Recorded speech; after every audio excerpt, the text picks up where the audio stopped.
네, 취업 포털 사이트 리서치 조사에 따르면 직장인의 17%만이 강점을 활용해 일을 한다고 합니다.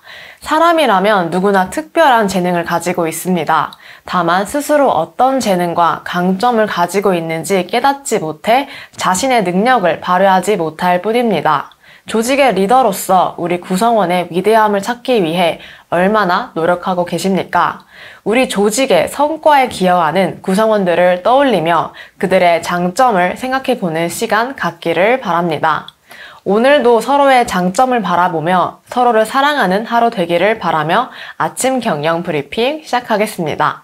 우리나라를 대표하는 월드스타 BTS의 군입대를 놓고 여기저기서 말들이 많았는데요. 이 BTS가 맏형 진을 시작으로 멤버 모두 입대를 하기로 결정이 됐다고 합니다. 관련해서 첫 번째 기사 함께 보시겠습니다.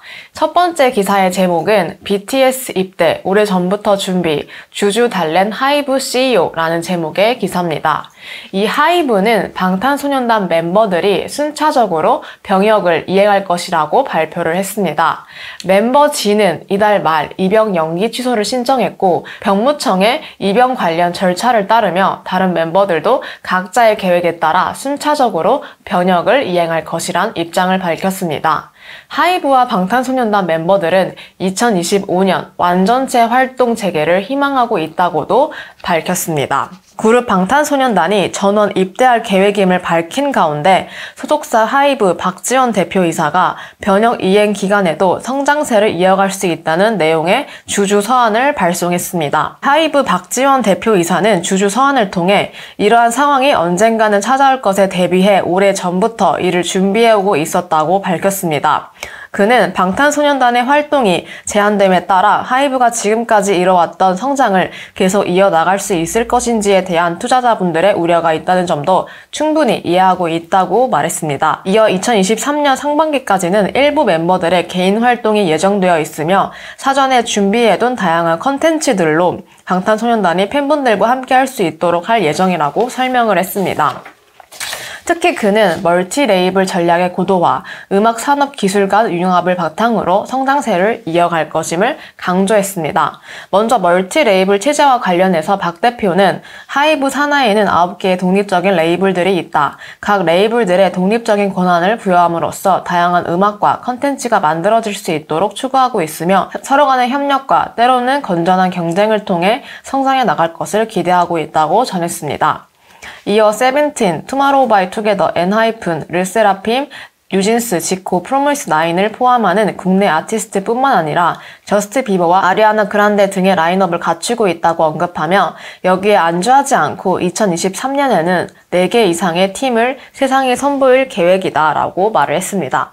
특히 일본과 미국에서는 K-POP 제작 방식을 통해 데뷔하는 팀을 현지 시장에 공략을 하는 시도를 할 것이라고 설명을 했습니다. 게임 사업과 관련해서는 퍼블리싱을 통해 라인업을 확대시킬 예정이다. 빠르면 11월에 향후 사업 내용을 말씀드릴 계획이라고 했고 최근 스포턴을 인수한 것에 대해서는 저희의 컨텐츠 제작 역량과 스포턴의 AI 기반의 음성 및 가창 합성 기술을 접목시켜 새로운 형태의 컨텐츠와 서비스를 팬분들에게 선보일 예정이라고 전했습니다. 네, 이 BTS 없는 하이브에 어떤 영향을 끼칠지 앞으로 두고 봐야 알 수 있을 것 같습니다. 네, 코로나 팬데믹 규제 완화에 따라 회식 문화도 서서히 부활을 하고 있는 추세입니다. 사회적 거리두기가 해제되면서 그간 코로나19 사태로 억제됐던 회식, 술자리가 늘어난 영향으로 풀이됩니다. 관련해서 두 번째 기사 함께 보시겠습니다. 두 번째 기사의 제목은 회식 문화 부활, 유흥주점, 생맥주집 카드 매출 지난해 2배에서 3배라는 제목의 기사입니다. 이 사회적 거리두기가 해제되면서 그간 코로나19 사태로 억제됐던 회식, 술자리가 늘어난 영향으로 호프집, 유흥주점 등 술집의 간판들이 다시 한국의 밤을 밝히고 있습니다. 외식산업 포털 더 외식에 따르면 올해 7월 일반 유흥주점의 신용카드 매출액은 2,105억 원으로 지난해 7월에 약 3배로 늘었습니다. 술을 마시며 춤을 출 수 있는 무도 유흥주점의 신용카드 매출도 같은 기간 174억 원에서 641억 원으로 4배 가까이 증가했습니다. 네, 이 외식 산업 경기 동향 지수는 100을 넘으면 경기 호전, 그리고 100을 밑돌면 악화되는 현상을 말하는데요. 이 외식 산업 종사자의 체감 경기를 지수화한 외식 산업 경기 동향 지수도 비슷한 흐름을 보였습니다. 2분기 기준 일반 유흥업종과 무도 유흥업종의 경기 동향 지수는 각각 96.61, 90.01로 지난해 2분기보다 50% 넘게 높아졌습니다. 생맥주 전문점과 기타 주점업도 회복 조짐이 뚜렷합니다. 서울 을지로 일명 노가리 골목의 주요 주점은 자정에 가까운 시각에도 손님들이 자리를 뜨지 않았습니다. 덕분에 이들 업종이 포함되어 있는 주점업의 2분기 서비스업 생산지수는 85.2로 코로나19가 발생한 2020년 1분기 이후 가장 높은 수치를 나타냈습니다. 하지만 일찍 퇴근해 저녁에 있는 삶을 누리는 분위기가 확산되면서 이런 추세가 오래 가기는 힘들 것이라는 시각이 많았습니다. 이는 장기간 참았던 술자리가 갑자기 많아진 탓에 생긴 일시적인 보복 음주 현상으로 보는 시각도 많았습니다. 과거처럼 3, 4차로 새벽까지 이어지던 회식과 밤 문화가 부활하기는 힘들다는 의견이 많았습니다. 실제 4개 주요 주점 업종의 올해 매출도 2020년과 2021년과 견져 증가했을 뿐 코로나19 사태 이전인 2019년과 비교하면 매출은 되려 감소했습니다. 세 번째 기사는 스타트업 창업과 관련된 내용의 기사입니다. 세 번째 기사의 제목은 스타트업 창업을 하려면 반드시 알아야 할 5가지이라는 제목입니다. 현재 국내 스타트업 창업가의 수는 2016년 이래 꾸준히 증가하고 있습니다. 반면 스타트업 생존율은 1년차 68.1%에서 2년차에 52.8%, 5년차의 경우 29.2%라는 수치로 감소하고 있습니다. 대부분 통계의 1위는 공통으로 창업 자금 확보가 중요도 면에서 압도적으로 높은 비율을 차지했고 그 다음으로 인프라와 창업 지식 및 능력, 실패에 대한 두려움 등이 차지했습니다. 일반 기업과 동일하게 사업의 자금 조달은 기업 존속을 위한 가장 기본적인 요소입니다. 1순위로 선정된 것은 놀라운 데이터는 아니고 오히려 스타트업이기 때문에 더욱 자금을 중요하게 보는 것도 일리가 있었습니다. 그렇다면 스타트업 창업과 일반 창업과는 어떤 점이 다를까요?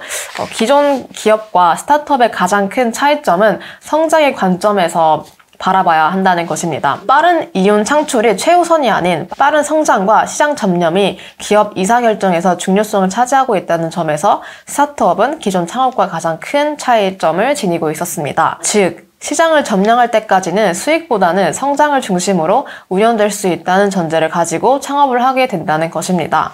실제로 지금까지 국내 유니콘 기업 중에서도 게임 업체처럼 시장 선점이 단기간 이뤄지는 사업 영역을 제외하고 대부분이 장기 적자로 사업을 운영해 왔습니다. 해외 스타트업 역시 이런 방식으로 운영이 되고 있습니다. 빠른 이윤 창출이 아닌 빠른 성장과 시장 점념에 초점을 두고 있다는 것입니다. 이 스타트업이 빠른 성장을 위한 시장 선점에 나서는 과정에는 천문학적인 자금이 투입되며 반대로 그 자금이 지속되지 못하면 존속될 수 없는 구조를 가지고 있습니다. 따라서 기업이 자금 조달은 필수 불가결한 부분이라는 점에 동일하지만 시장 선점을 위한 과도한 지출도 크기 때문에 도산 위기도 더욱 클 수밖에 없는 구조입니다. 다른 두 번째 차이점은 새로운 생태계를 구축해 나가는 구조를 내포한다는 점입니다. 이 스타트업 창업 아이템의 많은 종류가 시장에 존재하지 않거나 익숙하지 않는 서비스가 상당수입니다. 기존에 존재하지 않는 인프라, 기존 업계 플레이들과 다른 형태의 파트너십, 다른 형태의 재화이동, 심지어는 새로운 직업군이 형성되는 경우도 존재합니다. 배달 중개 서비스가 그 대표적인 예라고 볼 수 있는데요. 2010년 이후 생겨난 배달 플랫폼으로 전단지 영업 업체는 대다수 사라지게 되었고 배달업이라는 긱 이코노믹이 새롭게 생겨났습니다. 또 음식을 파는 업체는 플랫폼 업체를 통한 광고 비용을 지불하고 후기 관리까지 나서는 등 기존 음식 업체에서 존재하지 않았던 형태들을 만들어냈습니다. 이렇게 스타트업이 바꾸고자 했던 생태계 자체가 시장에 잘 녹아드는 비즈니스도 있겠지만 그렇지 못한 경우도 다반사입니다. 시장의 흐름을 바꾸거나 다른 형태로 변화를 꾀하기도 하는 등 기존 시장의 플레이어들과는 다른 전략과 생태계를 구축해 나가는 과정은 스타트업에 필수적입니다. 하지만 그 과정에서 갈등에 노출될 수 있고 때로는 법제적 한계나 인프라의 부재로 성장이 더뎌지기도 합니다. 정보기술 기반 서비스들의 경우엔 시장 선정 과정에서 수많은 개발 운영비 및 대규모 트랜잭션에 따른 서버 비용이 소모되기도 합니다. 기업 규모에 비해 부담스러운 요소 중 하나이기도 합니다. 중소벤처기업부 및 청년창업기업가 정신재단에서 조사한 통과에서 인프라 구축 및 지원에 대한 문제들이 언급된 것은 일리가 있는 대목입니다. 따라서 스타트업을 창업한다는 것은 일반 기업의 창업과는 다른 준비를 해야 될 필요가 있습니다. 그렇다면 무엇을 준비해야 되는 것일까요? 시장에서 생존 확률을 높일 수 있는 살아남는 전략이 중요합니다. 뉴욕 웰가의 전설적인 채권 왕이자 벤처 인큐베이터 아이디어 랩을 만든 인물 빌 글로스는 스타트업 성공의 가장 중요한 요소를 주제로 테드 강연에서 발표를 진행을 하며 그 데이터를 공개한 바 있습니다. 이 데이터는 최근 성공을 거둔 에어비앤비, 인스타그램, 우버, 유튜브, 링크트인 등 대표적인 글로벌 스타트업들을 포함해 성공하지 못하고 사라진 스타트업까지 약 200여 개의 회사의 성공 요소를 크게 5가지 키워드를 중심으로 분석을 해 진행을 했습니다. 그 5가지가 무엇이냐면 첫 번째는 아이디어입니다. 얼마나 그 비즈니스의 차별성이 있고 독창성이 있는가를 봤습니다. 그리고 두 번째는 팀입니다. 아이디어를 실행하고 변화하는 민첩하게 환경에 대응하는 창업자, 경영진, 회사의 실행력을 가지고 있는가입니다. 세 번째는 비즈니스 모델이었습니다. 비즈니스 모델 중 특히 수익 모델이 견고한지를 중점으로 봤습니다. 그리고 네 번째는 자금 조달, 사업 운영에 필요한 충분한 혹은 대규모의 자금 조달을 성공할 수 있는지를 봤습니다. 다섯 번째는 타이밍입니다. 시장 진입 타이밍이 너무 빨라서도 안 되고 너무 느려서도 안 됩니다. 그래서 이 아이디어, 팀, 비즈니스 모델, 자금 조달, 타이밍 이 5가지 요소는 스타트업을 창업할 때 가장 중요한 요소로 꼽혔습니다. 이 5가지 요소는 특히 어떤 내용을 우선순위에 놓게 되는가에 따라서 경영 성과가 크게 달라집니다.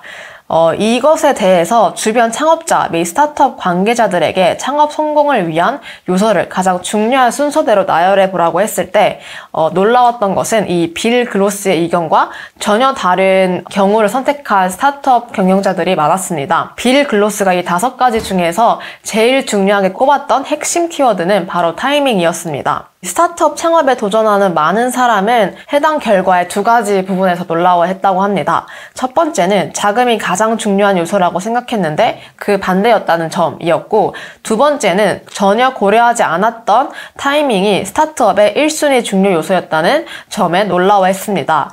그만큼 모두가 스타트업 창업에 있어서 가장 중요한 부분을 간과하고 있는 셈입니다. 투자금 유치는 오이에 불과했습니다. 그래서 이 스타트업 창업은 기존 창업과 달라야 합니다. 가장 중요하게 생각할 내용도 다릅니다. 1순위로 꼽힌 타이밍을 다른 말로 표현하면 현재 시장이 얼마나 필요로 하는 서비스인가로 해석할 수 있습니다. 스타트업의 기준을 문제로부터 시작이라고 했을 때 그 문제가 창업가 본인이 겪는 문제에 그쳤는지, 시장의 문제를 확대될 수 있는지를 기르는 요소는 결국 아이템이 시장에 받아들여지는 적절한 시기라고도 말할 수 있습니다. 너무 빨라서도 안 되고 너무 느려서도 안 됩니다. 즉 스타트업을 창업할 때 가장 중요한 요소는 자금이 아니라 지금인 것입니다. 지금 이 순간도 많은 스타트업 창업가들이 생겨나고 또 도전을 하고 있습니다. 도전에 있어서 많은 장애물이 존재하지만 생태계의 문제를 해결하는 열쇠는 현재 시장은 무엇을 원하는가에서부터 시작을 해야 합니다.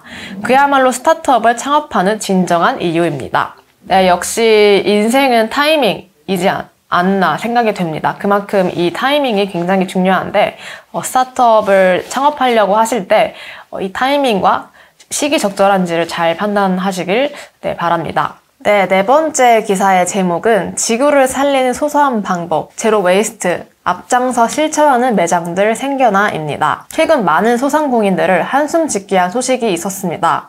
바로 일회용품 규제가 강화됐다는 뉴스입니다. 네, 올해 11월 24일부터 식당 및 카페에서는 매장 내 종이컵뿐만 아니라 빨대도 사용이 금지가 됩니다.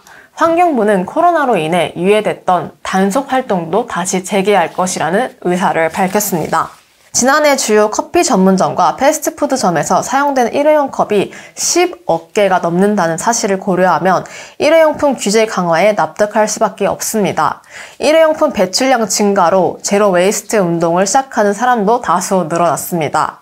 이 제로 웨이스트란 쓰레기 배출량을 제로에 가깝게 줄이고자 하는 운동을 뜻합니다. 즉 비닐봉지 대신 장바구니를, 플라스틱 컵 대신 텀블러를 쓰거나 버려지는 것들을 재사용하는 활동이 제로 웨이스트 운동에 포함될 수 있습니다. 물론 제로 웨이스트 운동이 업장에서도 활발하게 이루어진다면 쓰레기 배출과 환경 보호에 더없이 좋은 영향을 줄 수 있을 것입니다. 하지만 업장을 운영하는 입장에서 일회용품 사용을 줄인다는 것은 큰 어려움과 부담으로 다가올 수 있습니다.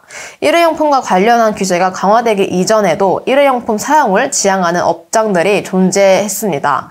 여러 방법으로 만들어진 친환경 제품이나 포장지 없는 제품을 구매할 수 있는 제로 웨이스트 샵을 대표적인 예로 들을 수 있습니다. 카페나 식당을 운영하면서도 제로 웨이스트 운동을 실천하는 업장들도 존재했습니다.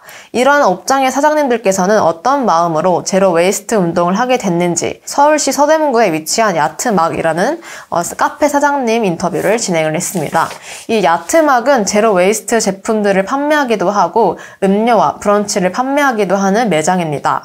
제로 웨이스트 업장을 차리게 된 이유가 무엇인지 묻자 야트막 사장님은 처음 제로 웨이스트를 접한 곳이 우연히 들은 성수동 제로 웨이스트 샵이었다. 회사에서 제로 웨이스트 온라인몰을 운영하면서 온라인 매장을 열고 싶은 갈증이 생겼던 것 같다.